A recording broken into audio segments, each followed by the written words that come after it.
2차 전지에 관련된 질문도 올라왔는데 2차 전지는 지난번에 한번 자세하게 설명해 드린 적이 있었어요. 예.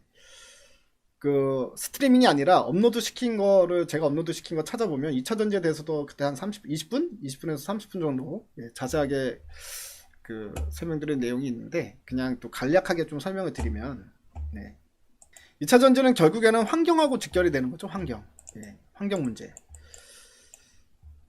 그러니까 환경에 대한 이제 규제가 결국엔 2차 전지의 성장을 불러일으키는 이제 구도로 가고 있는 거고, 이게 이제 우리가 나서서 전 세계에서 가장 나서서 해주는 데가 이제 유럽이기 때문에 이제 유럽발 공급이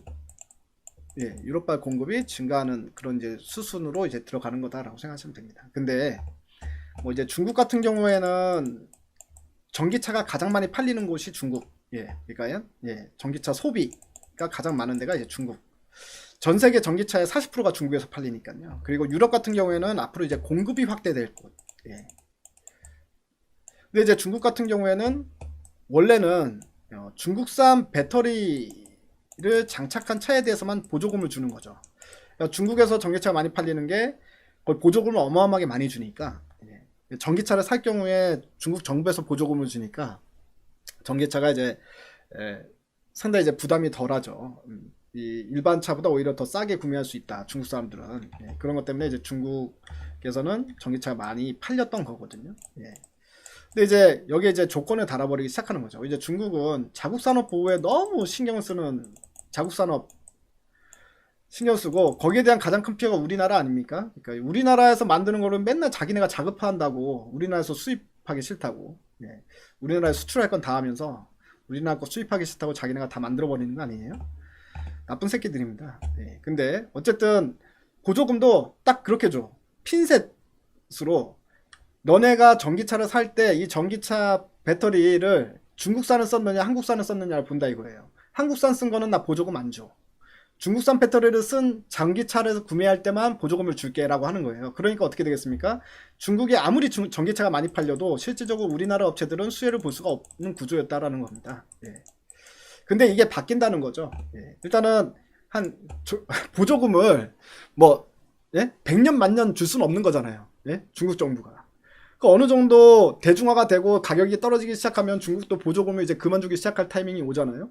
그러니까 보조금을 안 주면 이제 다 같이 똑같이 경쟁할 수 있는 여건이 형성이 되는 거고. 근데 지금도 보조금을 주고 있는데 지금 올해 처음으로 작년이었다. 작년 처음으로 SK 이노베이션에서 만든 배터리가 장착된 전기차에서 보조금이 지급이 됐어요.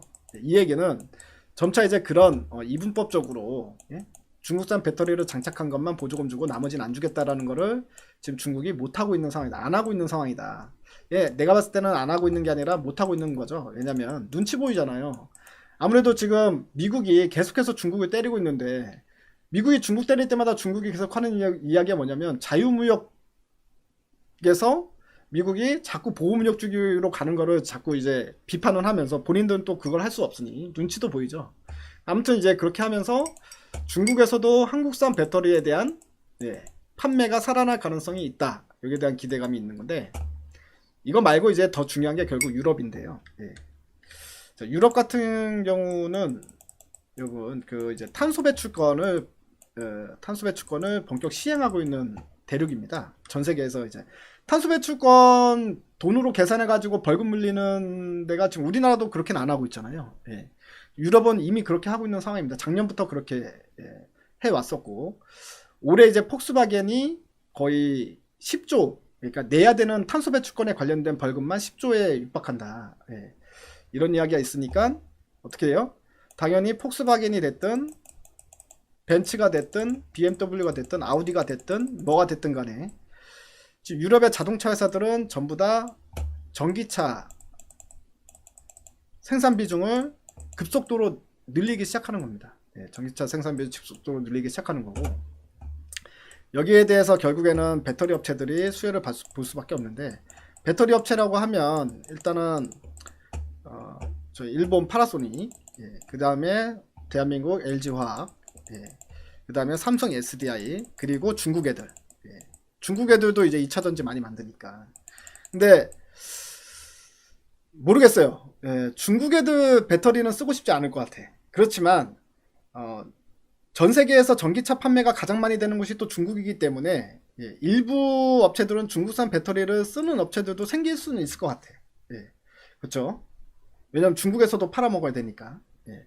이제 그런 거 생각하면 중국 업체들이 선정될 가능성도 분명히 있긴 있습니다만 아직까지는 기술력 자체가 조금 차이가 납니다. 예. 그래서 중국 애들은 지금 이제 앞으로 나오는 전기차는 충전 시간도 상당히 빨라야 되고 그리고 한번 충전에 500km 이상은 뭐 당연히 가야 되고 그러니까 효율성이 상당히 중요해지는 상황이잖아요. 그런 상황에서 단지 중국에서 많이 팔 수 있다라는 기대감만으로 중국산 배터리를 쓰기에는 중국산 배터리의 기술 수준이 아직까지는 이제 상당히 좀 수준이 낮다. 그나마 이제 천만다행이라고 보는데 시간이 지나면 이것도 끌어올리겠죠. 그리고 가장 큰 문제는 시간이 지나면 특히 독일에서 전기차를 자기네가 만들어서 팔았을 때 가장 큰 돈이 어디에 들어갑니까? 2차 전지에 들어가잖아요. 한마디로 이거를 2차 전지를 언제까지 수입해서 쓸 생각을 하겠습니까? 본인들이 이거 어떻게든 2차 전지 만들어 가지고 본인들이 부품 내재화를 해야 되잖아요. 실제로 다임러 그룹이 지금 2차 전지를 만들려고 노력 중에 있습니다. 제가 봤을 때 한 5년이나 10년 정도 뒤에는 유럽 애들이 벤츠나 BMW나 폭스바겐이나 아우디나 거의 내연기관차가 없어질 거예요. 5년이나 10년 뒤에는 거의 생산의 100%가 다 전기차 또는 뭐 거기 플러스 어쨌든 친환경차, 수소차가 들어갈 수 있고 수소차가 들어가든 안 들어가든 어쨌든 내연기관차는 거의 비중이 거의 빵으로 떨어질 거란 말이에요. 그러면 이제 그때쯤에는 2차 전지도 본인들이 직접 만들기 시작할 거다 라는 생각을 하고 있습니다. 그래서 그때까지는 우리나라 업체들이 수혜를 본다. 그러니까 앞으로 향후 최소한 2-3년 이상 2-3년 이상은 수혜를 본다고 생각하시면 되고요. 주가는 항상 주식시장은 이렇습니다. 앞으로 2차 전지가 돈을 많이 벌 수밖에 없잖아요. 그렇게 되면 실적 나오기 전에 이런 어떤 이슈가 있으면 주가 급등이 먼저 나와요. 지금 현재 1차 랠리라고 보면 지금이 그리고 나서 주가가 어느 정도 선방향이 됐다 싶으면은요. 그 다음부터는 횡보를 합니다. 횡보를 하다가 시간이 지나야지 어떻게 해요? 실적이 눈으로 보이는 수준이 오잖아요. 실적이 눈으로 보이는 상황이 오면 그때 실적을 눈으로 보고 와 어닝 서프라이즈 나왔다면 다시 2차 랠리. 그리고 실적이 나올 때쯤 딱 봤는데 아직까지도 실적이 막 그렇게 막 팡팡 터지진 않아. 그러면 여기서 다시 꺾였다가 또다시 시간 조정, 기간 조정으로 간 다음에 나중에 실적이 빵빵 터지는 구간 오면 그때 급등. 그러니까 이런 식으로 가거든요. 주가가 가다가 이런 식으로 여기서 이제 또다시 변곡점이 나오는 거고요. 그러니까 이제 지금 현재 어느 수준은 왔다. 1차 랠리는 그런 기대감들은 반영이 되고 있는 상황이다라고 보는 거죠. 어디서 이제 횡보를 할지는 모르죠. 시간이 지나봐야 아는 거기 때문에. 자, 제가 이거 들고 있는 사람 입장에서 에코프로 BM을 들고 있는데 어떡할까요? 라고 얘기하면 그냥 더 들고 가세요 라고 그냥 말씀드립니다. 근데 여기서 살까요? 라고 물어보면 상당히 난감합니다. 아니 뭐 이게 제가 왜 그런 생각이 드는지는 여러분들도 아시죠? 같이 이제 차트를 보고 있으니까 애매하잖아요. 여기서 이제 사도 돼요라고 했을 때 제가 어떻게 자신 있게 무조건 사도 됩니다. 이렇게 얘기할 정도의 주가 수준은 아니잖아요. 이런 데서 물어보는 거랑 에코프로비엠을 이렇게 지금 바닥을 박박기고 있을 때 이럴 때 매집을 해둘까요? 라고 물어보는 거랑 무조건 사야죠. 집 팔아서 사세요. 라고 얘기할 수 있는데 이거하고 시세가 막 분출하고 있는 중에 최고점에서 매수해도 되나요? 물어보는 거하고 제가 어떻게 똑같은 답변이 나올 수가 있습니까? 사람이 같은 사람이고 에코프로 BM을 좋게 보고 있다고 말씀을 드리지만 좋게 보고 있는 거하고 사는 타이밍하고 무조건 1년 360을 좋은 종목이라 1년 360을 아무 때나 사도 되는 건 아니지 않습니까? 그러니까 좀 거시기 하다 그런 거를 이제 물어보면 그렇다고 사지 말라고 하기도 그래요. 좋은데 어떻게 해? 그렇다고 또 사라고 하기도 그래. 그러니까 뭐 이런 애로사항들이 있다라는 부분은 좀 말씀을 드리고 싶네요. 그러니까 알아서 판단하라 이 말입니다. 앞으로 2차 전지 지속적인 꿈이라면서요. 그럼 사야지요.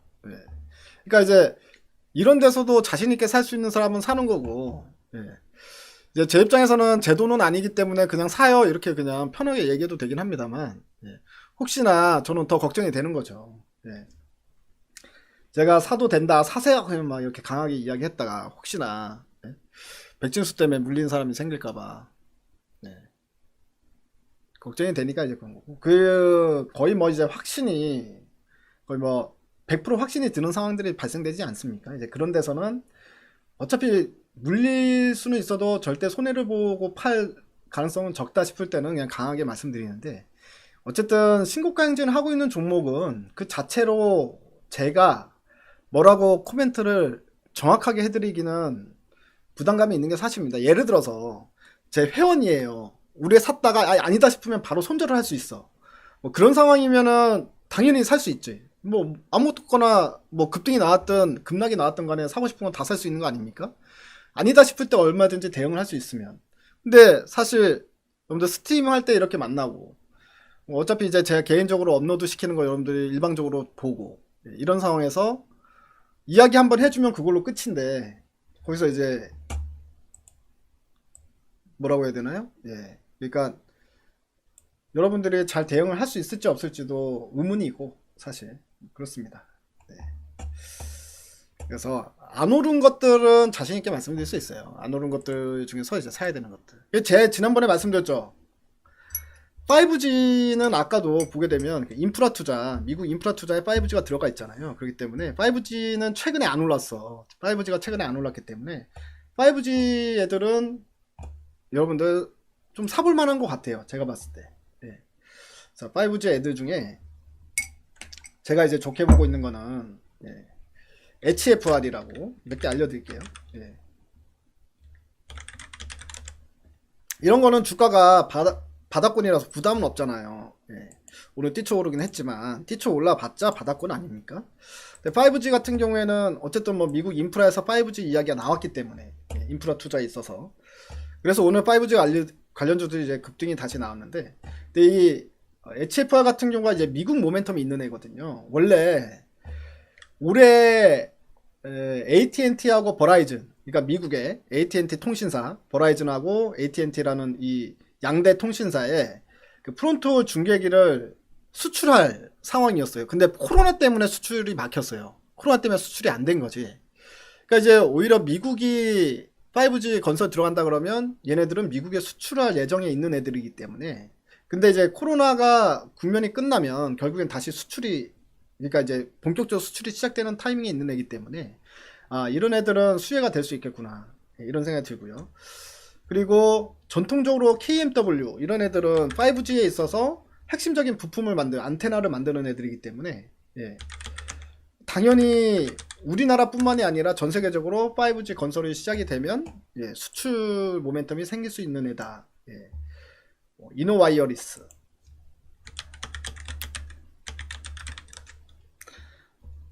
그리고 밸류에이션이 여러분들 그는 5G가 작년에 많이 올랐었기 때문에 밸류에이션 매력은 사실 좀 떨어지잖아요. 얘네들이 이제 보여줄 수 있는 실적에 대비해서 주가가 미리 오른 게 있기 때문에, 그래서 지금 최근에는 주가가 안 올라가는 것도요. 얘네들은 어차피 밸류 부담이 있기 때문에 그런 것도 있습니다. 그런 식으로 따졌을 때 상당히 저평가되어 있는 놈을 찾는다. 나는 좀 실적 대비해서 뭐 PER 한 6배, 7배 정도. 그러니까 좀 싼 놈을 찾아요. 왜냐면 거의 대부분이 다 10배 이상이거든요. 15배에서 20배까지 나오는 애들도 있고, 실적 대비해서.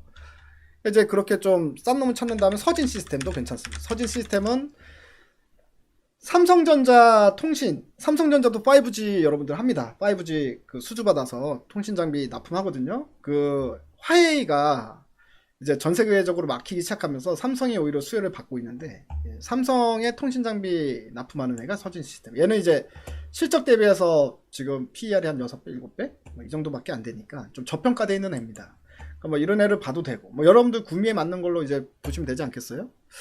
그래서 뭐 이제 미국 쪽에 수출 모멘텀이 있는 놈으로 보면 예, 좀 이제 비싸긴 합니다. HFR. 예. 그리고 밸류에이션 자체가 엄청 싼 종목을 보겠다면 뭐 서진 시스템 이렇게 이제 보시면 되지 않을까 싶은데요. 플랫폼 관련주는 계속 홀딩인가요? 대표님 장기로 모으라고 하셨는데 2년 전부터. 맞습니다. 제가 네이버 카카오는 주가 급락했을 때 사놓고 5년 10년간 들고 가라 라고 말씀드렸죠. 이제 그 이유를 좀 말씀드리면 계속 들고 가야 돼. 이거는 앞으로도 여러분들 그 10년, 20년을 들고 와야 될 종목이라고 말씀드리면서 얘기했던 거거든요. 네이버랑 이런 거, 카카오, 이거에 대한 이야기도 좀 해드리면, 결국엔 저는 물론 저는 성공할 거라고 보는데, 예전에 이제 두 마리 딱 이제 대형주 두 마리를 한국경제 TV에서 이제 봐야 된다. 한쪽에는 헬릭 스미스 손을 꼭 가지고 와야 될 종목으로, 헬릭 스미스, 한쪽에는 네이버, 이렇게 말씀드렸는데, 네이버는 완벽하게 성공을 한 거고요. 헬릭 스미스는 앞으로 성공할 종목이다, 이렇게 생각하시면 됩니다. 자, 네이버도 제가 그때 계속 추천드렸을 당시에는 이때였어요. 이때. 하여튼 이 부분이었던 걸로 기억납니다. 이 부분. 근데 이제 주가가 더 떨어졌어요. 추천하고 나서도. 근데 이제 중요한 건 결국에는 살아났잖아요. 결국엔 다 끌어올렸는데, 그때 이제 제가 말씀드렸던 부분에서 한 3배 가까이? 3배 정도 간 것 같습니다만. 결국에는 이거 성공한 거잖아요. 그죠? 성공한 거고, 이제 헬릭 스미스는 앞으로 성공할 거고, 결국에 이제 제가 픽한 종목은 결국에는 무조건 간다. 최대한 길게만 들고 가자. 이렇게 말씀드리고 싶은데, 자, 여기에 대해서도 좀 설명을 드리면, 네이버나 카카오를 무조건 10년, 20년 들고 가야 된다고 말씀드렸던 이유.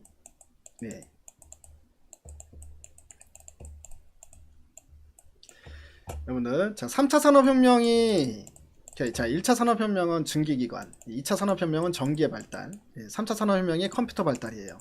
자, 컴퓨터 시대에 접어들었을 때, 3차 산업혁명에 이제 들어왔을 때, 컴퓨터 시대에 접어들었을 때, 미국에서 시가총액을 1, 2등 달리던 회사들이 마이크로소프트, 인텔, 그 다음 마이크론, 이런 애들이었지 않습니까? 자, 대한민국에서 월봉으로 제가 한번 보여드릴게요.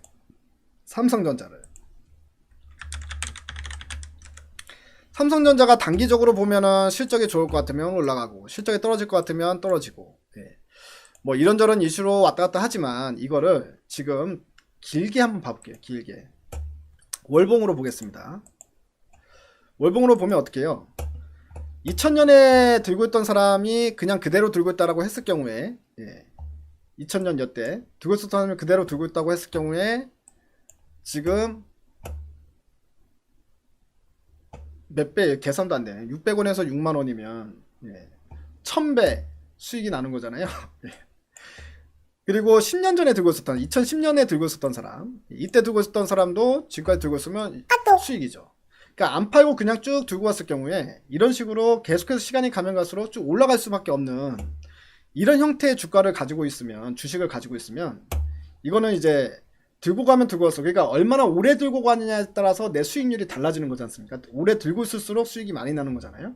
강남 아파트를 20년 전에 사가지고 들고 있는 사람이 10년 전에 들고 있는 사람보다 수익은 더 많이 났지만, 10년 전에 들고 있으면서 한 번도 안 팔았던 사람은 지금 몇십 배 수익 났듯이 똑같습니다. 그런 주식이라는 게 결국 삼성전자는 시대를 타고난 종목이잖아요. 물론 삼성전자가 잘한 것도 있겠지만 결국 시대가 만들어준 종목입니다. 3차 산업혁명, 컴퓨터 시대가 만들어준 기업이라는 거예요. 그러면 4차 산업혁명은 뭐냐? 4차 산업혁명은 같은 컴퓨터 시대인데요.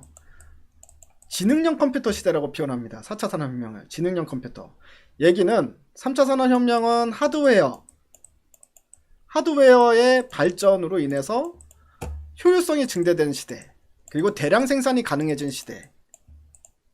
자, 4차 산업혁명은 여기에 소프트웨어가 들어간 거예요. 소프트웨어. 한마디로 소프트웨어가 중요해지는 시대잖아요. 이것도 뭡니까? 4차 산업혁명이 이 시대 배경이 한마디로 그 기업이 잘하는 것도 있겠지만 그걸 떠나서 비즈니스 모델이 어떤 비즈니스 모델의 사업을 하고 있느냐가 결과적으로 시대가 만들어주는 기업이 된다라는 거고, 그 4차 산업혁명에 딱 알맞는 비즈니스 구조를 갖고 있는 회사가 대한민국에서는 네이버하고 카카오 두 개라는 거거든요. 얘네 무슨 업체입니까? IT 업체인데 소프트웨어 업체잖아요. 결국 플랫폼 업체고, 그리고 4차 산업혁명에서 4차 산업혁명의 쌀이라고 표현되는 게 데이터인데, 빅데이터. 이 빅데이터를 국내에서 가장 많이 갖고 있는 회사고, 그러니까 모든 부분에 있어서 얘네들이 기본적으로 이제 시대가 만들어주는 대장이 될 것이다. 그래서 카카오하고 네이버는 앞으로 여러분들이 삼성전자하고 똑같다고 보시면 됩니다. 삼성전자가 똑같다고 본다는 게 무슨 말이냐면 오래 들고 가는 사람일수록 오래 수익이 날 종목이라는 얘기죠. 예. 그러니까 뭐 단기적으로 예를 들어서 어떤 실적이 좋아지는 구간, 이 파동, 하나의 파동을 먹겠다. 그래서 나는 뭐 30%에서 50% 수익 내고 나오겠다. 짧은 기간 동안에. 뭐 그것도 이제 한 가지 투자 방법이 될 수 있고요. 나는 5년간, 10년간 가지고 가면서 10배를 먹겠다. 그것도 하나의 투자 방법이 될 수 있는 거 아닙니까?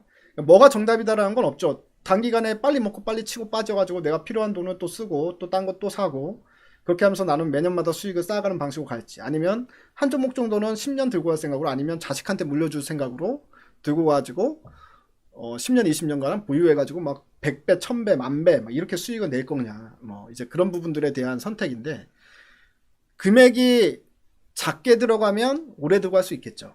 예. 왜냐면 중간에 돈 필요해도 별로 꺼내서 쓸 정도의 내가 비중이 아니라면. 예. 근데 내가 이제 있는 돈 없는 돈 다 지금 주식에 털어놨는데 그 중에서 이제 7, 80%를 이 종목 사가지고 10년 들고 간다? 이거는 조금 힘들 수 있죠. 예. 그러니까 이제 뭐 그거는 상황에 따라서 달라지겠지만, 예. 결국 저는 말씀드리는 게, 예. 네이버나 카카오를 들고 있다면 이거는 그냥 한번 10년 한번 묻어보세요. 예. 삼성전자처럼 갈 겁니다. 결국엔 삼성전자도 그냥 가는 건 아니에요. 이게 월봉으로 보니까 그냥 간 것처럼 보이는데 결국에는 실적이 좋고 안 좋고에 따라서 주가가 또 급락 나오고, 2008년도 금융위기 때에는 또 반토막도 났었습니다. 중간중간 이렇게 떨어지는 구간이 있어요. 네. 월봉으로 보게 되면, 자, 2018년도에도 주가가 엄청나게 급락이 나타났었고, 2008년도에도 반토막 났었어요. 이때 반토막 났었고, 중요한 건 이거는 이제 그때 당시에 우리가 이때 사가지고 이때 팔고 뭐 손절하느냐 아니면 수익 내고 나오느냐, 이제 그 싸움이지만, 결국에 이제 10년 20년 동안 보유하고 있는 관점에서는 이런 것들이 결국에 이제 다 지나가는 흐름이다. 결국에는 레벨업은 높아질 수밖에 없는 구도로 가는 거잖아요. 왜냐면 시대를 잘 만났기 때문에. 이렇게 생각하시면 될 것 같습니다. 뭐 또 다른 질문 없으시면 오늘 여기까지 진행하고 마무리 짓도록 하겠습니다. 백진수 유료방, 우리 저 유료도 이제 시작하잖아요. 유료 시작하는데, 유료 가입해서 함께 하실 분들은 저기 1811-8231 여기로 전화 주시면 되고요. 그리고 문자 좀 받아보고 싶다, 무료로 문자 받고 싶으신 분들은 010-7444-5577 여기로 문자 신청이라고 보내주시면 됩니다. 좋아요, 알림까지 꼭 눌러주시기 바랍니다. 감사합니다. 저는 또 다음주 수요일날 같은 시간에 스트리밍 하고요. 혹시나 그 전에 또 뭐 긴급하게 스트리밍을 해야 될 일이 생기게 되면 진행해 보도록 하겠습니다. 그거는 이제 공지를 해드리고 업로드 시키고 해보도록 하겠습니다. 감사합니다.